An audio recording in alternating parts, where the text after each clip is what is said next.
Association तो अब चाची से आते हैं। 20 साल पहले जा पीछे इस धरती को लालखंड बोला जाता था और इस धरती में रहने वाले को लालखंडिया बोला जाता था।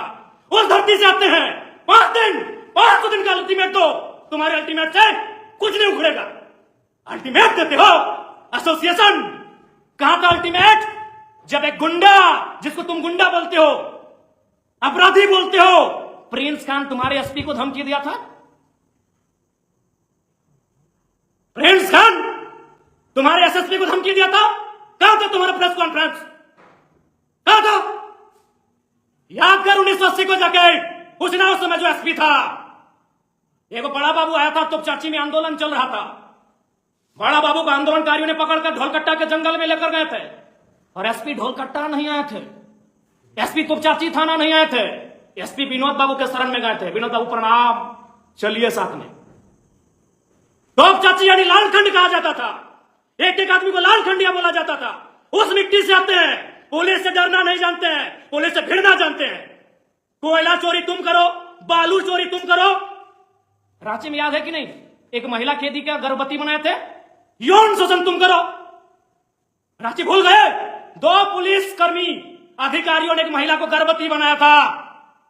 कोयला चोरी तुम करो, बालू चोरी तुम करो, महिलाओं का जेल के अंदर शोषण तुम करो। अल्टीमेट विधायक को दोगे? अभी उस विधायक को जो तुपचाची की मिट्टी से आता है। मैं फिर कहता हूं, एसोसिएशन का मैं सम्मान करता हूं, पुलिस के लोगों का मैं सम्मान करता हूं, लेकिन जो करप्टेड है मैं बखसने वाला नहीं हूं। और एसोसिएशन वालों, इधर आओ, इधर आओ, इधर आओ। Who are you? Have you any idea? Who are you association वालों? तुम कौन हो? You are part of executive body. जोहार साथियों, जब आग लगी है तो दूर तक फैलेगी। और ऐसे भी जिंदगी एक फानी है, जान तो एक दिन जानी है, हिम्मत तेरी जवानी है, कर डाल जो दिल में ठानी है, पत्थर को छू दे तो वो भी पानी है। ज्यादा फिक्र नहीं करना है, ज्यादा टेंशन नहीं लेना है। जब लोग अब आज शीर्षक से तो आपको पता चल गया है कि बात क्या करना चाहते हैं। जी हाँ, पूरे झारखंड राज्य में बरवाडा थाना क्षेत्र के अंतर्गत जो मामला आया है सामने, चर्चा में है। थाना प्रभारी नो डाउट बालू के सौदागर हैं और उसी के खिलाफ हमने 2 दिन पहले उनको फटकार लगाई थी, जिसको गुस्सा और टीस मन में था और फर्जी एफआईआर करने चले। बेचारा मुखिया भी एफआईआर नहीं करना चाहता था। आज उसको आत्मग्लानी हो या 2 दिन बाद हो या 10 दिन बाद हो, उस मुखिया को भी आत्मग्लानी होगी। और मैंने भी कहा कि मुखिया जी, आप भी मेरे राज्य के हैं, मेरे क्षेत्र के हैं, हम भी यहीं के हैं, लेकिन ये प्रभारी दिखेगा लड़वाएगा, और लड़वा दिया। वो तो मुखिया जी तो केस बहुत अलग है। अब थाना प्रभारी झूठा फर्जी केस किया है, जो कि मैं फिर कह रहा हूं, जब आप ऑडियो वायरल कर सकते हैं रिकॉर्ड करके, तो सीसीटीवी कैमरा का एक फुटेज वायरल कर दिया जाए। थाना में कुछ भी नहीं हुआ है। जो एफआईआर में उनको लिखा गया है, उस मोबाइल में हॉट टॉक के अलावे थाना में कुछ भी नहीं हुआ है, जो बेबुनियाद और बिल्कुल फर्जी है। लेकिन खैरिए, छोड़िए। थाना प्रभारी मिस्टर रवि कुमार बहुत राजा हरिश्चंद्र बन रहे थे। थोड़ा सा उन पर भी चर्चा कर लेते हैं। दूसरों पर केस करने में बड़ी माहिर हैं और फर्जी केस करने में बड़ी माहिर हैं। चाहे कि भाई बालू लूटना है, बालू के खिलाफ बोलेगा तो केस तो होगा ही। तो चलिए उन पे बात करते हैं। कोई इधर उधर की बात नहीं। यह व्यक्ति हर तरह से, चारित्रिक रूप से, सामाजिक रूप से, बौद्धिक रूप से, हर तरह से यह व्यक्ति नकारात्मक व्यक्ति है। आप कांड संख्या पढ़ रहे हैं ऊपर में। 2022 में इस व्यक्ति पर एक लड़की ने दुष्कर्म का आरोप लगाया था। अब आप कहेंगे तो भाई हम कोर्ट का जजमेंट लेकर आए हैं, उस जजमेंट को भी पढ़ते हैं। और आज के समय में ई कोर्ट है, आप ई कोर्ट से उस जजमेंट को निकाल सकते हैं। सबसे पहले आया था ये आपका डिस्ट्रिक्ट कोर्ट में, मामला चला गया डिस्ट्रिक्ट कोर्ट में। डिस्ट्रिक्ट कोर्ट, ठीक है। The court of additional session जज, crime against women, Bokaro, Ravi Kumar, age 29। पिता का नाम नहीं लेते हैं, पिता से हमारी कोई शत्रुता नहीं। उनका एड्रेस है थाना बोकारो, स्टील सिटी, जिला बोकारो, झारखंड। लड़की का भी नाम हम नहीं लेते हैं। अब आगे क्या लिखता है? The anticipatory bail petition filed on behalf of petitioner namely Ravi Kumar, यानी रवि कुमार के बिहाफ में एक एंटीसिपेटरी बेल को भरा गया है। अब आगे कहता है इन कनेक्शन विथ, जो कोर्ट का है, और कोर्ट का कुछ कुछ उच्चारण में हम लोग त्रुटि कर सकते हैं फील्ड फाइल में, क्योंकि बायोलॉजी का अपना शब्द होता है तो कोर्ट का भी अपना एक शब्द होता है, भले अंग्रेजी हो, लेकिन उसमें अब थोड़ा सा लास्ट में जाते हैं ताकि इतना पढ़ने के समय नहीं है। लास्ट में लिखता है considering the above facts, facts मतलब तथ्य, एबव ऊपर, सबमिशन यानी जो चीजें सबमिट की गई, नेचर यानी उनकी प्रकृति, सर्कमस्टांसेस यानी परिस्थितियां, एंड सीरियसनेस गंभीरता ऑफ द केस, केस का। I am not inclined to allow the ABP of the above petitioner. चूंकि एबीपी का मतलब हम अभी समझ नहीं पा रहे हैं, ये शॉर्ट में है एबीपी, क्योंकि कोर्ट का विषय है, हर कानूनी चीज को, बायोलॉजी के हर बीमारी को हम लोग पढ़ नहीं पाएंगे, समझ नहीं पाएंगे, तो एबीपी का मतलब हम नहीं समझ पा रहे। आगे लाइन है accordingly the anticipatory bail petition number इतना इतना of the petitioner Ravi Kumar is hereby rejected. यहां से रिजेक्ट किया जाता है, उल्टा हो जाएगा, यहां से रिजेक्ट किया जाता है, यानी रवि कुमार थाना प्रभारी का बेल, जिसमें 376 का मतलब समझते हैं ना साथियों, दुष्कर्म का आरोप, दुष्कर्म को अंग्रेजी में रेप करते हैं, हम लोग रेप ज्यादा समझते हैं, और रेप का संबंध किसी स्त्री से होता है, यानी इस व्यक्ति पर रेप का आरोप था और डिस्ट्रिक्ट कोर्ट ने रिजेक्ट कर दिया। क्या लिखा? The anticipatory bail petition number इतना, petitioner Ravi Kumar is hereby rejected. Reject का मतलब आप समझते हैं, रिजेक्ट माने रिजेक्ट कर देना, एकदम खल्लास, निरस्त कर देना उसको। अब यहां इसको बेल नहीं मिला, अब ये चलता है आगे, और साथ ही साथ एक मजेदार मामला है। आप अगर अतीत में जाइएगा तो उस लड़की ने, मैं इसका नाम नहीं लूंगा, वो मेरी बहन जैसी है, लेकिन इस व्यक्ति को छोड़ूंगा नहीं, उसने अपने फेस को कवर किया, मास्क लगाई, और 164 के तहत फर्द बयान भी दिया है। 164 के तहत उसने फर्द बयान भी दिया है, और उस फर्द बयान में जो केस है उस चीज को उसने अपना पक्ष को रखा है। अब ये तो हमने डिस्ट्रिक्ट कोर्ट, अब चूंकि पुलिस है, दरोगा है, बड़ा बाबू है, तो ऐसा थोड़ी मानेगा, चला गया हाई कोर्ट। अब हाई कोर्ट का भी, हालांकि हाई कोर्ट में क्या होता है सो देखते हैं, हाई कोर्ट में क्या लिख रहा है। ये चले गए high court, high court in the high court of Jharkhand at Ranchi, Ravi Kumar versus जो भी है, वहां आता है कि उनके वकील के द्वारा यह तर्क दिया जाता है, it has been submitted by the counsel for the petitioner that offence under section 376 IPC is not made out as complainant was major. यानी यहां यह तर्क दिया गया कि जो शिकायतकर्ता लड़की थी वो मेजर यानी बालिग थी। क्या थी? बालिग।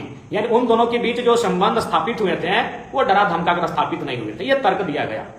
और फाइनली क्या हुआ, फाइनली क्या होता है, चलिए इसको थोड़ा सा हम हिंदी में ट्रांसलेट करते हैं, हिंदी को ही अनुवाद को रखते हैं आपके सामने। याचिकाकर्ता के अधिवक्ता, याचिका मतलब रवि कुमार, याचिकाकर्ता के अधिवक्ता मतलब एडवोकेट, वकील बाबू ने तर्क दिया कि आईपीसी की धारा 376 का अपराध नहीं बनता है, क्योंकि अभियुक्त्री यानी वो बालिका, कंप्लेनर बालिग थी। उसके बाद क्या होता है, एक तर्क यह दिया गया, आगे यह भी बताया गया कि याचिकाकर्ता और शिकायतकर्ता, याचिकाकर्ता का मतलब रवि कुमार थाना प्रभारी, और शिकायतकर्ता का मतलब वह लड़की, वह बेचारी अभागा जो इसके कारण बनी, वह लड़की। याचिकाकर्ता और शिकायतकर्ता के बीच 20 तारीख 5वां महीना 2022 को विवाह संपन्न हो चुका है, तो इस व्यक्ति ने उस लड़की से शादी कर लिया। चलिए, जिसने केस किया था उससे शादी तो कर लिया, 25,000 का जुर्माना भी, जो जमानत बंद पत्र होता है, उस लड़की से शादी तो कर लिया, लेकिन एक लड़की और एक फैमिली का पूरा लाइफ, पूरा का पूरा सिस्टम, पूरा का पूरा मान सम्मान चौपट कर दिया। क्योंकि मामला दरअसल ये है साथियों कि रवि कुमार थाना प्रभारी बरवड्डा, उनका एक बालिका से प्रेम था, प्रेम स्वाभाविक है, सब किसी का होता है, और उनके बीच जो भी प्रेम के दौरान घटित होती हैं वो सारी चीजें घटित हुई। इसी क्रम में उसका, चूंकि रवि कुमार अन्य समुदाय से थे, उनकी प्रेमिका अन्य समुदाय से थी, दोनों अलग अलग समुदाय से थे, यानी परिवार विवाह के पक्ष में नहीं था। अब ऐसे में क्या हुआ, दरोगा बाबू हैं, नौकरी धाई से लगता है, और झारखंड में जो गैर झारखंडी दरोगा बनते हैं उसका तो कहिए मत, डिमांड सिमांड सब। अब उसमें का शादी लगा अपने समाज की लड़की के साथ। रवि कुमार बरवड्डा थाना प्रभारी का शादी किसके साथ लगा? अपने समाज की लड़की के साथ, और सारा हो गया, सारा सिस्टम सेट, सारा कुछ हो गया। लेकिन इस व्यक्ति ने एफआईआर कराया। आपको ताज्जुब होगा कि रवि कुमार कितना शातिर व्यक्ति है, उसने स्वयं अपनी प्रेमिका से एफआईआर करवाया कि तुम हम पर दुष्कर्म का आरोप लगाओ ताकि मेरा शादी उससे टल जाए।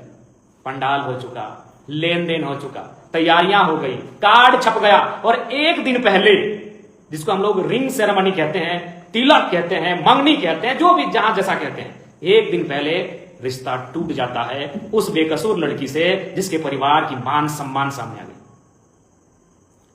क्योंकि उस लड़की का जो पक्ष था, उस लड़की का जो परिवार था, वो काफी एजुकेटेड परिवार है। मुझे सूत्रों से पता चली, अपने मित्रों से मैंने इंक्वायरी कराया, बहुत ही सम्मानित लोग हैं। उन्होंने लफड़ा करना उचित नहीं समझा और वो वापस हो गए, लेकिन मान सम्मान तो गया उनका।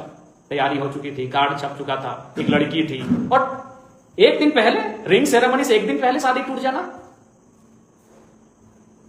ये तो बड़ा बहुत ही दुर्भाग्यपूर्ण है। अब बात करते हैं, क्योंकि जो भी हो, उस लड़की ने फर्द बयान दिया था, भले उससे शादी हो गया रवि कुमार का, लेकिन उस लड़की ने 164 के तहत फर्द बयान दिया था और 376/1 धारा लगी थी।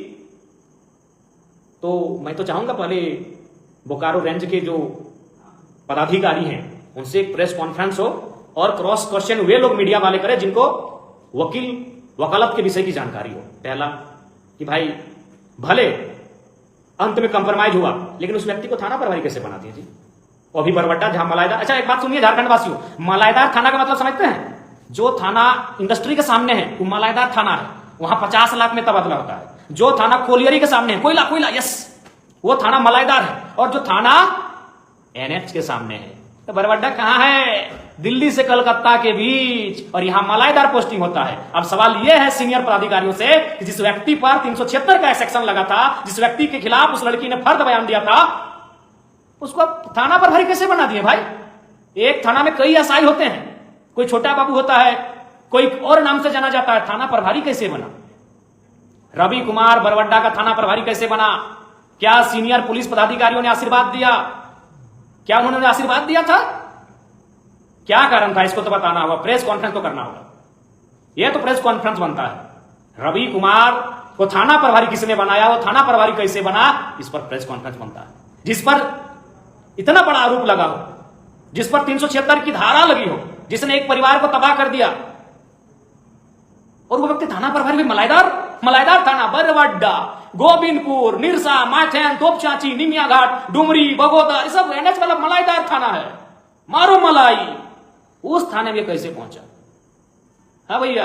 और हाँ, क्या एसोसिएशन वाले भैया लोग क्या बोल रहे थे? बालू कालू करेंगे अभी आपके प्रभारी को। पहले हमारी लड़ाई उन सभी लोगों से नहीं है, बहुत लोग ईमानदार हैं, चाहे पुलिस हो, सिस्टम हो या एसोसिएशन हो, लेकिन आपका थाना प्रभारी जो दिखता बड़ा सुंदर है, क्या बात करते हैं? माने हम ऐसे, आप बहुत ज्ञान दे रहे थे एसोसिएशन वाले, अभी ज्ञान आपको भी देंगे ज्ञान, क्योंकि आप जितना पढ़े हैं हम उससे कम नहीं पढ़े लिखे होंगे। आप ग्रेजुएट करके अधिकारी बने होंगे, हम भी पीएचडी कर रहे हैं, तो हम ये नहीं करें हमसे आपसे ज्यादा जानते हैं, लेकिन आपसे कम नहीं जानते हैं। ज्ञान आपको भी देंगे एसोसिएशन वालों। पहला ज्ञान लीजिए, ये स्क्रीनशॉट है, ये स्क्रीनशॉट किसका है मालूम है? ये स्क्रीनशॉट है बालू चलाने वाले ट्रैक्टर ड्राइवरों का। अब रवि कुमार तो धूर्त आदमी है, वो डायरेक्ट अकाउंट में पैसा लेगा नहीं, तो किसका अकाउंट में लिया? हाँ, वहां एगो उसका पर्सनल ड्राइवर है, निजी ड्राइवर, सरकारी ड्राइवर नहीं, निजी ड्राइवर, नाम है हीरालाल, मिस्टर हीरालाल। पूरा नाम नहीं लेते हैं क्योंकि सरनेम आएगा तो सब मतलब, हाँ, तो नाम है उसका हीरालाल। क्योंकि रवि कुमार को जब कुमार बोल रहे तो ड्राइवर को भी छोड़ते, हीरालाल प्रसाद। क्या नाम है उनके ड्राइवर का, निजी ड्राइवर का, प्यारे साथियों? हीरालाल प्रसाद। अब हीरालाल भी तो होशियार है कि थाना प्रभारी का निजी ड्राइवर है, अकाउंट में तो डायरेक्ट पैसा लेगा नहीं। वो क्या किया, हिसवारी अपना एगो भाई है मंटू कुमार, अब ममेरा है कि फुफेरा है हमको नहीं मालूम, एगो भाई है किसका, बरवड्डा के थाना प्रभारी रवि कुमार के निजी ड्राइवर हीरालाल प्रसाद के भाई उत्तम कुमार के अकाउंट में दे दनादन पैसा। क्या बोल रहा था, बालू नहीं चल रहा है, इधर एसोसिएशन वाला इधर अरे ईमानदार लोग ईमानदारी बताएंगे। ये तो हो गया रवि कुमार। अब एसोसिएशन क्या बोले भैया, 24 घंटा से 5 दिन का अल्टीमेट दे दिए। एसोसिएशन तो अब चाची से आते हैं, 20 साल पहले जाओ पीछे, इस धरती को लालखंड बोला जाता था और इस धरती में रहने वाले को लालखंडिया बोला जाता था। उस धरती से आते हैं 5 दिन का अल्टीमेट दो, तुम्हारे अल्टीमेट से कुछ नहीं उखड़ेगा। अल्टीमेट देते हो एसोसिएशन। कहां था अल्टीमेट? जब एक गुंडा, जिसको तुम गुंडा बोलते हो, अपराधी बोलते हो, प्रिंस खान तुम्हारे एसपी को धमकी दिया था। प्रिंस खान तुम्हारे एसएसपी को धमकी दिया था। कहां था तुम्हारा प्रेस कॉन्फ्रेंस? कहां था? याद कर 1980 को जाके पूछना, उस समय जो एसपी था। एक बड़ा बाबू आया था, तोपचाची में आंदोलन चल रहा था। बड़ा बाबू को आंदोलनकारियों ने पकड़कर ढोलकट्टा के जंगल में लेकर गए थे और एसपी ढोलकट्टा नहीं आए थे, एसपी तोपचाची थाना नहीं आए थे, एसपी विनोद बाबू के शरण में गए थे। विनोद बाबू प्रणाम, चलिए साथ में। तोपचाची यानी लालखंड कहा जाता था। एक एक आदमी को लालखंडिया बोला जाता था। उस मिट्टी से आते हैं। पुलिस से डरना नहीं जानते हैं, पुलिस से भिड़ना जानते हैं। कोयला चोरी तुम करो, बालू चोरी तुम करो। रांची में याद है कि नहीं, एक महिला कैदी का गर्भवती बनाए थे। यौन शोषण तुम करो, रांची भूल गए? 2 पुलिस कर्मी अधिकारियों ने एक महिला को गर्भवती बनाया था। कोयला चोरी तुम करो, बालू चोरी तुम करो, महिलाओं को जेल के अंदर शोषण तुम करो। अल्टीमेट विधायक को दोगे? अभी उस विधायक को जो तोपचाची की मिट्टी से आता है। मैं फिर कहता हूं, एसोसिएशन का मैं सम्मान करता हूं, पुलिस के लोगों का मैं सम्मान करता हूं, लेकिन जो करप्टेड है मैं बकसने वाला नहीं हूं। और एसोसिएशन वालों, इधर आओ, इधर आओ, इधर आओ। Who are you? Have you any idea? Who are you association वालों? तुम कौन हो? You are part of executive body and who am I? मैं कौन हूं? I am part of legislative assembly. Then what is protocol? तुम सजा decide करोगे, तुम हमको निर्देशित करोगे। Have you right? तुम्हारे पास अधिकार है। हम विधायिका हैं। बहुत कानून बतियाते हो एसोसिएशन वालों। भारत देश के संविधान का आधार क्या है? What is the base of Indian constitution? क्या आधार है जानते हो? नहीं जानते हो? भारत के संविधान का आधार है by the people, for the people, of the people. और हम कौन है? Representative of people. होए एसोसिएशन वालों, पढ़े लिख के कॉन्फ्रेंस करने नहीं गए थे क्या? भारत का संविधान of the people, for the people, by the people. और हम कौन है? पीपल्स रिप्रेजेंटेटिव, जनता का प्रतिनिधि। हम एसोसिएशन को निर्देशित करेंगे, आप हमें निर्देशित नहीं कर सकते। हमारे खिलाफ कोई है सबूत, कोर्ट जाओ, go to the court, go to the honourable court, court जाओ भैया। क्या बोलते हो कि डीसी को हम कहीं से फोन कर दे रहे? मूर्ख हो क्या यार? प्रेस कॉन्फ्रेंस करने गए हो, कुछ पढ़ के गए हो कि नहीं? डीसी को हम रात 2 बजे फोन करेंगे। हम विधायक हैं, हम रात के 2 बजे डीसी को फोन करेंगे, हम रात के 4 बजे फोन करेंगे एसपी को। तुम ठिका लियो कि हम डीसी को फोन करें? तुम ठिका लियो? तुमसे पूछ के कॉन्फ्रेंस करेंगे, सॉरी तुमसे पूछ के कॉल करेंगे डीसी को? हाँ, क्या बोलते हो? तुमसे पूछ के फोन करेंगे और क्या बोलेंगे? हम किसी भी अधिकारी को पहला लाइन यही बोलते हैं, सुनिएगा कि उपायुक्त महोदय, परिजन मेरे सामने हैं, आपकी आवाज सुन रहे हैं। एसपी महोदय, ग्रामीण मेरे सामने हैं, आपकी आवाज सुन रहे हैं। जीएम साहब, व्यक्ति सामने है, वो आपको सुन रहा है। हम पब्लिक के बीच से बोल रहे हैं, लोगों ने हमें घेर लिया है। डीसी साहब, पानी की जरूरत है, यहां पानी की स्थिति खराब है, लोग सुन रहे हैं, मैं उनके सामने से बोल रहा हूं। और क्या बोल रहे थे कि थाना सस्पेंड हो गया पिंडरा जोरा में। क्यों कराए थाना सस्पेंड? आपने कराया? ऑनरेबल कोर्ट ने संज्ञान में लिया, ऑनरेबल कोर्ट ने फटकार दिया, तब थाना सस्पेंड हुआ। और अभी कहां? अभी डीएनए जांच करो ना। जिस बॉडी को बरामद किए हो, जो कह रहे हो उस लड़की का, पुष्पा महतो का बॉडी है, डीएनए बताओ। क्या यार, हैं? धरना पे बैठ के किसी विधायक को अरेस्ट करा लोगे? अभी किस लिए? एक ऑडियो वायरल हुआ, ऑडियो वायरल, अपराध, इतना बड़ा अपराधी की अरेस्टिंग करेंगे विधायक का? अरे मर्डर करने वाले बाहर घूम रहे हैं, हत्या करने वाले बाहर घूम कर रहे हैं, दुष्कर्मी बाहर घूम रहे हैं, सरकारी जमीन में कब्जा करने वाले बाहर घूम रहे हैं, सरकार का राजस्व नुकसान करने वाले बाहर घूम रहे हैं, कोयला बेच रहे हैं, बालू बेच रहे हैं। तुम एक ऑडियो के आधार पर आंदोलन करने की चेतावनी दे रहे हो? अच्छा, एक ऑडियो जो पूरा सत्य भी नहीं है, कुछ कुछ एडिटिंग है, कुछ कुछ एआई जेनरेटेड है। यार क्या कार्यपालिका बनोगे? नॉलेज ही नहीं है कि कहां आंदोलन करना है। आंदोलन कब गया था? जब प्रिंस खान ने आपके एसएसपी को वीडियो में पब्लिक प्लेटफॉर्म में धमका दिया, पब्लिक प्लेटफॉर्म में उल्टा पुल्टा किया। कहां गया था आंदोलन? ओ, प्रिंस खान से डर गए क्या एसोसिएशन वालों? प्रिंस खान से डर गए थे क्या जब आपके एसएसपी महोदय को धमका दिया लाइव में आकर? हमने तो पर्सनल बात किया था। पर्सनल बात है भैया, पर्सनल समझते हो। एक उदाहरण देते हैं एसोसिएशन वालों। दिल्ली या किसी जगह का मामला है, एक महिला रात के 2 बजे चैट कर रही थी, मैसेज में चैट चैट चैट। उस वक्त उसका पति आया और पति ने कहा चैट दिखाओ। मामले ने तूल पकड़ा, मामला कोर्ट में गया और ऑनरेबल कोर्ट ने क्या बोला मालूम है? कि वो पत्नी आपकी पत्नी होने के बाद भी भारत के संविधान में उसको निजता का अधिकार है, आप उसके पर्सनल चैट को नहीं देख सकते। एक पत्नी के पर्सनल चैट को पति नहीं देख सकता है, और हम पर्सनल फोन किए थे। आंदोलन करोगे? करो करो, अरेस्ट होंगे ना, सूलिए चढ़ेंगे ना, चढ़ जाएंगे, लेकिन अपने घिरेवान में जाकर। और हमने कहा था नस्लीय, हाँ हमने आप पे भेदभाव का आरोप लगाया था, लेकिन उसमें भी आप लोग बेवकूफ हैं, समझ नहीं पाए। हमने लॉजिक क्या दिया था एसोसिएशन वालों, उसमें आप नहीं समझ पाए कि मेरा लॉजिक क्या था। आप हैं भेदभाव करने वाले लोग हैं, आप डिस्क्रिमिनेशन करने वाले लोग हैं, आप नस्लीय जातीय भेदभाव करने वाले लोग हैं। कैसे तो मैं बताता हूं। अरे पहले समझो मैंने क्या कहा था, क्यों कहा आपको नस्लीय भेदभाव का आरोप क्यों